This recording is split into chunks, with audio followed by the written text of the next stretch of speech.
नमस्कार, सुप्रभात. मी श्वेता. तुम्ही पाहताय न्यूज 18 लोकमत. बुलेटिनमध्ये तुमचं स्वागत. स्पीड न्यूज पाहणार आहोतच, मात्र त्याआधी एक मोठी बातमी आहे. सदिच्छा साने बेपत्ता प्रकरणी क्राईम ब्रांचकडून लाईफगार्ड मिठ्ठू सिंगला अटक करण्यात आलेली आहे. अखेर सदिच्छा प्रकरणी एका आरोपीला अटक झाली आहे. 22 वर्षीय सदिच्छा 29 नोव्हेंबर 2021 पासून बेपत्ता होती. मिठ्ठू हा या प्रकरणातला एक मुख्य साक्षीदार आहे. मुंबईतल्या बँडस्टँड इथून ती बेपत्ता झाली होती आणि याच ठिकाणी मिठ्ठू सिंगला अटक झाली आहे. या प्रकरणी 21 जानेवारीपर्यंत मिठ्ठूला पोलीस कोठडी सुनावण्यात आली आहे. प्रशांत बाग आमचे प्रतिनिधी आपल्या सोबत आहेत. प्रशांत, 2021 ला नोव्हेंबर महिन्यामध्ये ही तरुणी बेपत्ता झाली होती आणि त्यानंतर पोलिसांची कशी कारवाई सुरू आहे? संशयाची सुई तर मिठूवर ही आधीपासूनच होती, कारण आपल्याला माहिती आहे की ही 3ऱ्या वर्षाची बोईसरची विद्यार्थी होती सदिच्छा साने. आणि बँडस्टँडला म्हणजे की ज्यावेळेस तिचा लहान भाऊ ओंकार साने याचा जबाब पोलिसांनी नोंदवला होता, त्या जबाबामध्ये त्यांना एक महत्वाची गोष्ट समजली होती, म्हणजे की तिला फूड ऍपवरनं फूड मागवायची, स्विगी किंवा झोमॅटोवरनं मागवायची सवय होती. आणि याच ठिकाणी बँडस्टँडला मिठू जो आहे त्याचा सुद्धा एक फूड स्टॉल होता. आणखी त्या ठिकाणी सुद्धा अखेरचं संभाषण किंवा तिला जर कोणी अखेरचं बघितलं असेल तर तो मिठू होता, अशा प्रकारची माहिती तपासात वारंवार समोर आली होती. अनेक वेळा जबाब सुद्धा मिठूने फिरवला, पण पोलिसांचा संशय त्याच्यावर होता आणि अखेर त्याला ट्रॅक करण्यात आलं. आणखी सदिच्छा साने हिच्या अपहरणाचं गूढ हे समोर आलं. आणखी त्याचाच तपास होत असताना तिची हत्या झाली आहे, अशा प्रकारची सुद्धा माहिती पोलिसांच्या तपासात समोर होते. 29 नोव्हेंबर 2021 ला गायब झालेल्या सदिच्छा सानेचा अखेर गायब होण्यामागचा आणखी तिच्या हत्येचा उलगडा आता हा सगळ्यात महत्वाचा मानला जातोय. मिठूला पोलिसांनी कोर्टात हजरही केलं होतं. आणखीन 21 जानेवारीपर्यंत मिठूची पोलिसांनी रिमांड सुद्धा घेतलेली आहे. बघूया अजून नेमकं या घटनेमागचं, या हत्येमागचं, या प्रकरणामागचं गूढ नेमकं काय आहे ते या दिवसामध्ये उघडणार, एवढं नक्कीच. श्वेता. प्रशांत, धन्यवाद या माहितीसाठी. आणि यानंतर या बुलेटिनमध्ये पाहूया स्पीड न्यूज.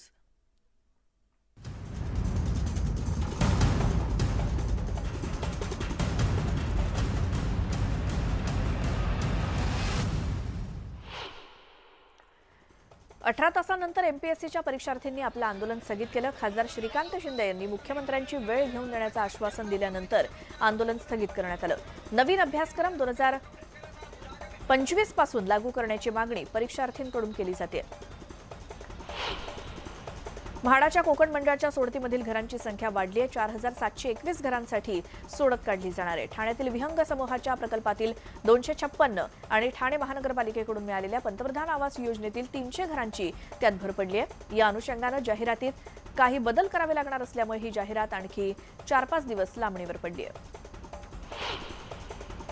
विविध तांत्रिक कामांसाठी रविवारी मध्य आणि हार्बर रेल्वेवर मेगा ब्लॉक घेण्यात येणार आहे. मध्य रेल्वेच्या माटुंगा मुलुंड दोन्ही जलद मार्गावरती ब्लॉक असेल, तर पनवेल वाशी या मार्गावर सुद्धा ब्लॉक असेल. तर पश्चिम रेल्वेवरती आज रात्रकालीन ब्लॉक घेण्यात येणार असून त्यामुळे लोकलच्या वेळापत्रकावरती काहीसा परिणाम होईल. मेट्रो, मोनो आणि उपनगरीय रेल्वे आणि बेस्ट बसेसमधून एकाच तिकिटावरती प्रवास करणं लवकरच मुंबईकरांना शक्य होणार आहे. या सुविधेची सुरुवात 19 जानेवारीला नरेंद्र मोदी यांच्या हस्ते होणार आहे. तुर्तास मेट्रो 2 आणि मेट्रो 7 या मार्गिकेसाठी ही सुविधा लागू असेल. दहिसर ते अंधेरी या मार्गाचा मेट्रोनं प्रवास अवघ्या 35 मिनिटात होणार आहे. मेट्रो 2 आणि मेट्रो 7चा दुसरा टप्पा 20 जानेवारीपासून वाहतूक सेवेत दाखल होणार असून सध्या या मार्गावरती चाचणी सुरू आहे. दरम्यान दररोज 4 ते 5 लाख मुंबईकर मेट्रोनं प्रवास करतील असा अंदाज आहे. बोरिवलीतल्या संजय गांधी राष्ट्रीय उद्यानातील व्याघ्र सिंह सफारी रखडली आहे. सफारीच्या नावाखाली शुल्क वसूल करून पर्यटकांना पिंजऱ्यातले वाघ आणि सिंहांचं दर्शन घडवलं जातंय. त्यामुळे पर्यटकांचा हिरमोड झालाय. सफारी पुनर्विकासाच्या कामासाठी बंद असून सार्वजनिक बांधकाम विभागाच्या संथगती कामामुळे सफारी खुली होण्यास विलंब होतोय. महाराष्ट्र केसरी स्पर्धेच्या फायनलचा थरार आज पुण्यामध्ये रंगणार आहे. कुस्ती स्पर्धेत मॅट विभागातील अंतिम लढत नांदेडचा शिवराज राक्षे आणि नाशिकचा हर्षवर्धन सदगीर यांच्यामध्ये होणार आहे. तर माती विभागातील अंतिम लढत सोलापूरचा सिकंदर शेख आणि पुण्याचा महेंद्र गायकवाड यांच्यात होईल. यातील विजेत्यांमधून महाराष्ट्र केसरीची अंतिम लढत होईल. औरंगाबादच्या डॉक्टर बाबासाहेब आंबेडकर विद्यापीठाचा आज नामविस्तार दिन आहे. या निमित्तानं मराठवाडा विद्यापीठाच्या परिसरात मोठ्या प्रमाणात भीमसैनिक आणि नेते उपस्थित असतील. शिवसेना उद्धव बाळासाहेब ठाकरे पक्षाकडून ठाण्यामध्ये महारोजगार मेळाव्याचं आयोजन करण्यात आलं. यावेळी आदित्य ठाकरे, अरविंद सावंत, राजन विचारे, वरुण सरदेसाई उपस्थित राहणार आहेत. घर आणि जागा भाड्यानं देण्याकरता पोलिसांच्या कोणत्याही नाहरकत प्रमाणपत्राची आवश्यकता नाही असे आदेश मुंबईचे विशेष पोलीस आयुक्त देवेंद्र भारती यांनी दिलेत. त्यांच्या सूचनेनुसार पोलिसांच्या संकेतस्थळावरती भाडेकरू नोंदणी संदर्भात बदल करण्यात आले. तर नागरिक घर भाड्यानं देण्याची माहिती मुंबई पोलिसांना ऑनलाईन अर्ज तसंच पोलीस ठाण्यामध्ये अर्ज पाठवून करू शकतात. सत्यजित तांबेंच्या काँग्रेसमधील बंडाची स्क्रिप्ट आधीच लिहिली गेल्याचं वक्तव्य अजित पवारांनी केलं. सत्यजित असा काहीतरी निर्णय घेणार याची कानकून लागली होती. याबाबत त्यांनी बाळासाहेब थोरात यांनाही कल्पना दिल्याचं अजित पवारांनी सांगितलं. सत्यजित तांबेंनी कुठेही जावं मात्र विश्वासार्हता गमावू नये याची काळजी घ्यावी असा सल्ला अजित पवारांनी दिला. युवासेना प्रमुख आदित्य ठाकरे आज नवी मुंबईचा दौरा करणार आहेत. त्यांच्या या दौऱ्याची सुरुवात ऐरोली टोलनाक्यावरून होईल. यावेळी आदित्य ठाकरे ऐरोली मतदारसंघातील सर्व शिवसेनेचे कार्यकर्ते आणि नेत्यांची भेट घेणार आहेत.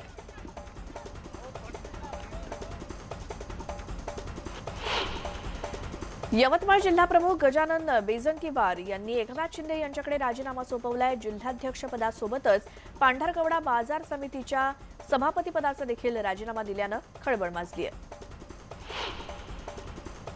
नाशिक विधान परिषदेच्या निवडणुकीमध्ये काँग्रेसनं उमेदवारीसाठी बी फॉर्म कोरा दिला होता. त्यामुळे वडिलांऐवजी मुलांना उमेदवारी देता आली असती, मात्र तसं झालं नाही असा गंभीर प्रकार असल्याची खंत माजी मुख्यमंत्री अशोक चव्हाण यांनी व्यक्त केली. या घटनेमुळे नाशिकची परंपरागत जागा काँग्रेसनं गमावल्यानं नुकसान झाले अशी प्रतिक्रिया चव्हाण यांनी दिली. पंकजा मुंडेंवर भाजपमध्ये खूप अन्याय होतोय आणि त्या बहुजनांचं नेतृत्व आहेत, त्यांना न्याय मिळाला पाहिजे असं चंद्रकांत खैरे म्हणाले. शिवसेना उद्धव बाळासाहेब ठाकरे पक्षात त्यांचं स्वागत असल्याचं खैरे म्हणाले. शरद पवारांनी फक्त बारामतीचा विकास केला, त्यांनी कधी विदर्भ आणि मराठवाड्याची चिंताच केली नाही, म्हणून सिंचनाचा अनुशेष वाढला. त्यामुळे विदर्भ मराठवाड्याच्या आत्महत्यांसाठी शरद पवार जबाबदार आहेत असा आरोप भाजप खासदार अनिल बोंडेंनी केला. नांदेडमध्ये अशोक चव्हाण यांच्या मतदारसंघात रेड्याच्या टकरी झाल्या. याबाबत विचारलं असता हल्ली राजकीय टकरी इतक्या होतात तेव्हा गावागावात टकरी होणारच ना असा खोचक टोला त्यांनी लगावला.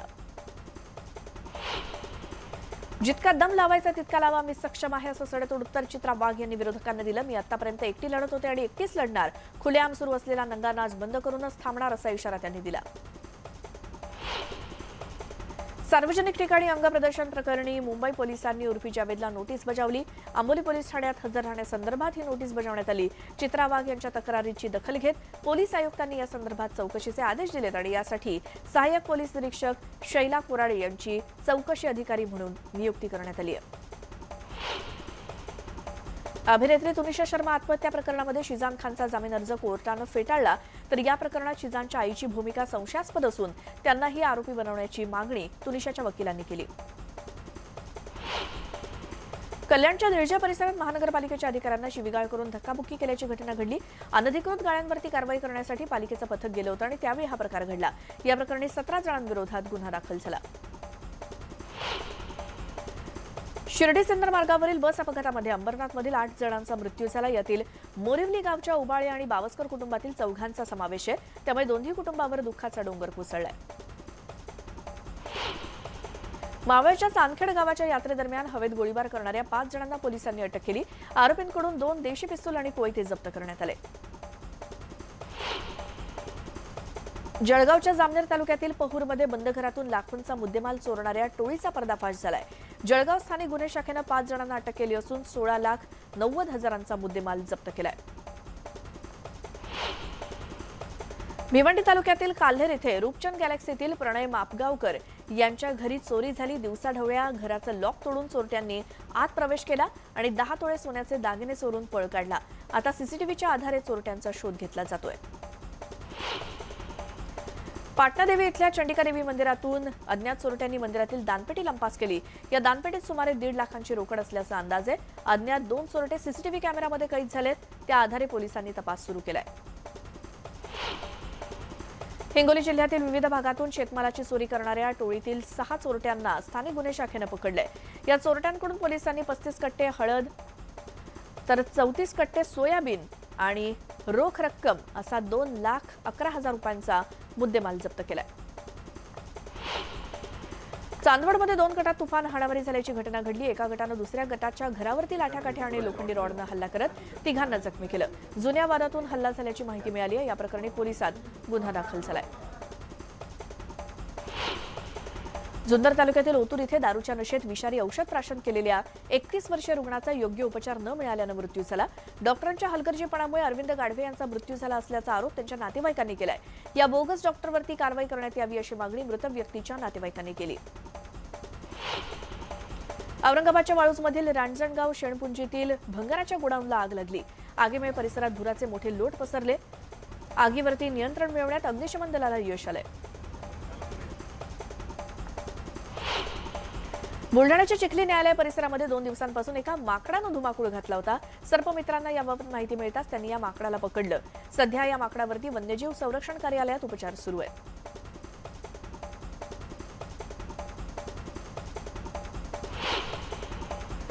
डोंबिवलीतल्या बालभवनात 13वे रोज फेस्टिवल भरवण्यात आले। प्रदर्शनात विविध जातीचे गुलाब ठेवण्यात आले। 3 दिवसीय प्रदर्शनाला मोठा प्रतिसाद मिळतोय।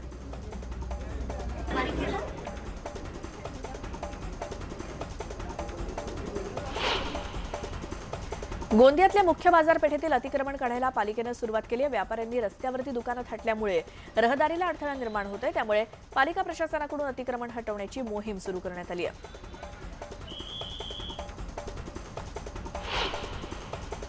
कल्याण डोंबिवलीतून टिटवाळाकडे जाणाऱ्या मुख्य रस्त्याची दुरवस्था झाली आहे। रस्त्यातील मोठमोठ्या खड्ड्यांमुळे वाहन चालकांना त्रास सहन करावा लागतोय। रस्ता लवकरच दुरुस्त होईल असं उत्तर अनेकदा पालिका प्रशासनानं दिलंय, मात्र अद्यापही या रस्त्याची दुरुस्ती काही झालेली नाही।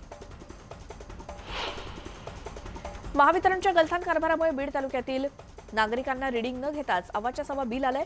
1-2 नव्हे तर तब्बल 100 आणि 150 मीटर धारकांना 5 पट ते 10 पट वाढीव वीज बिल आल्यामुळे तुमची लाईट सुद्धा नको आणि बिलही नको, अंधारामध्ये राहू असा पवित्रा गावकऱ्यांनी घेतलाय। बुलढाण्यात ग्रामपंचायत कार्यालयावरती नागरिकांनी डफडं बजाव आंदोलन केलं। सक्तीचं पाणी कर वसुली होऊन सुद्धा शुद्ध पाणी मिळत नसल्यामुळे हे आंदोलन करण्यात आलं। अशुद्ध पाण्यामुळे नागरिकांना किडनीचे आजार होत असल्यानं नागरिकांनी आक्रमक होत आंदोलन केलं। गोंदिया उपप्रादेशिक परिवहन अंतर्गत रस्ता सुरक्षा अभियान राबवलं जाते आणि या सप्ताहादरम्यान महिलांनी मोटरसायकल रॅली काढली। यावेळी महिलांनी हेल्मेट घालून हेल्मेटबाबत जनजागृती केली।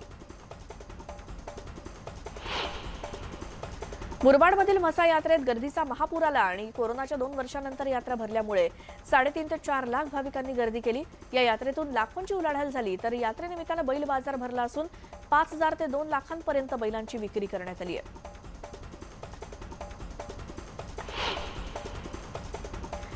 यानंतर एक मोठी बातमी आहे। मुंबई महानगरपालिकेचे आयुक्त इक्बाल सिंह चहल यांना ईडी म्हणजे सक्त वसुली संचालनालयानं समन्स बजावलंय। सोमवारी 16 तारखेला त्यांना चौकशीसाठी ईडी कार्यालयात हजर राहण्यास सांगण्यात आलंय। कोरोना काळामध्ये वैद्यकीय उपकरणं खरेदी प्रकरणामध्ये हे समन्स बजावण्यात आल्याची माहिती मिळाली आहे। कोरोना काळामध्ये मुंबई पालिकेनं उभारलेल्या कोरोना केंद्रात मोठ्या प्रमाणात भ्रष्टाचार झाल्याचा आरोप भाजपचे नेते किरीट सोमय्या यांनी केला होता। याबाबत त्यांनी आझाद मैदान पोलीस ठाण्यामध्ये तक्रार दाखल केली।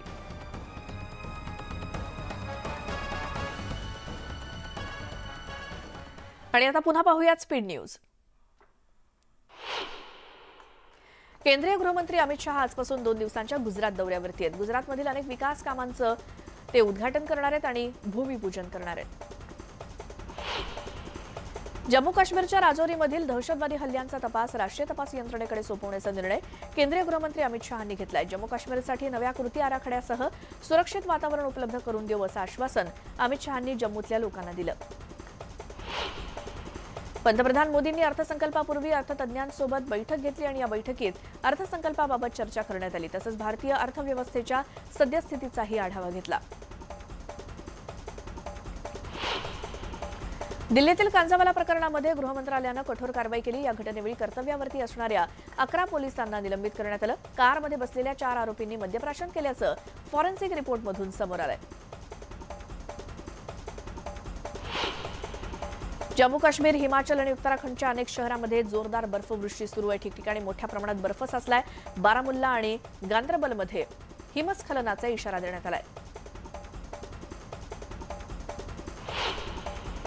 जमिनीच्या बदल्यात रेल्वे विभागात नोकरी दिल्याप्रकरणी लालू प्रसाद यादव अडचणीत सापडण्याची शक्यता आहे। केंद्र सरकारनं सीबीआयला खटला चालवण्याची परवानगी दिली आहे। लालू यादव केंद्र सरकारमध्ये रेल्वे मंत्री असताना हा घोटाळा झाला होता।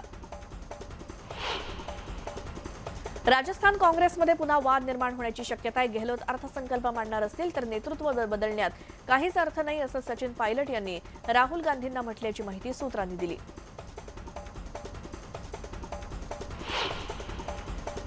जरुआपूरमध्ये जुन्या हिऱ्याच्या खाणीमध्ये रवींद्रनाथ यांना 4 कॅरेटचा हिरा सापडलाय. चमकणारा दगड हिरा असल्याचं समजताच रवींद्र यांनी तो हिरा कार्यालयामध्ये जमा केला. चंदीगडमध्ये उत्साहात लोहरी सण साजरा करण्यात आला. मोहरीच्या पानांची भाजी, मक्याची पोळी किंवा भाकरी हे पदार्थ या सणानिमित्तानं विशेष बनवले जातात आणि पारंपरिक वाद्यांवरती अनेकांनी ठेका धरल्याचं पाहायला मिळालं.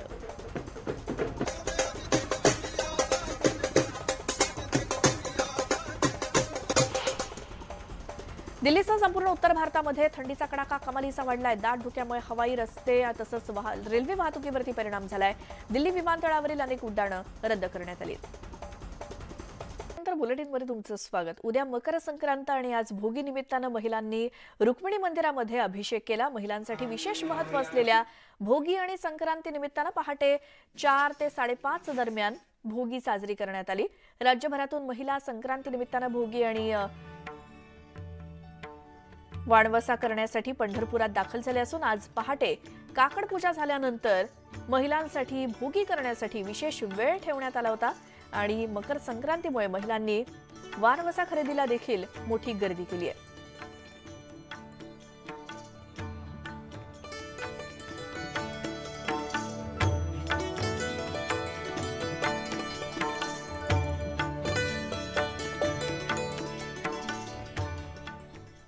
आता पुन्हा या बुलेटिनमध्ये आपण स्पीड न्यूज पाहूयात. हॉकी विश्वचषक स्पर्धेत भारतानं विजय मिळवत चांगली सुरुवात केली. भारतानं स्पेनचा 2-0 असा पराभव केला असून 15 जानेवारीला भारताचा इंग्लंड सोबत सामना होणार आहे. भारताची स्टार टेनिसपटू सानिया मिर्झा हिनं टेनिसला अलविदा केला असून प्रोफेशनल टेनिसमधून निवृत्तीची घोषणा केली. या पोस्टमध्ये तिनं ऑस्ट्रेलिया ओपन स्पर्धेनंतर आपल्या मुलासोबत अधिक वेळ घालवणार असून यासाठी टेनिसमधून निवृत्ती घेणार असल्याची एक भावनिक पोस्ट शेअर करत निरोप दिलाय. बॉलिवूड स्टार शाहिद कपूर आणि साऊथमधील स्टार विजय सेतुपती फर्जी या सिरीजमधून OTTवरती पदार्पण करतायत आणि या चित्रपटाचा ट्रेलर रिलीज झालाय. सोनाली कुलकर्णी तिच्या व्हिक्टोरिया या सिनेमाच्या प्रमोशनमध्ये बिझी आहे. दरम्यान एक मजेशीर व्हिडिओ तिने शेअर केला. यात ती विनोदी अंदाजात दिसतेय.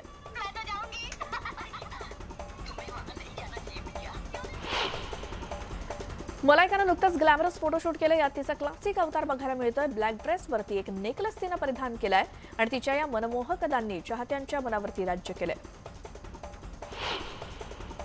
जॅकलिन आपला खास अंदाज चाहत्यांसोबत शेअर केला. यात ती बोल्ड आणि क्लासी लुकमध्ये दिसतेय.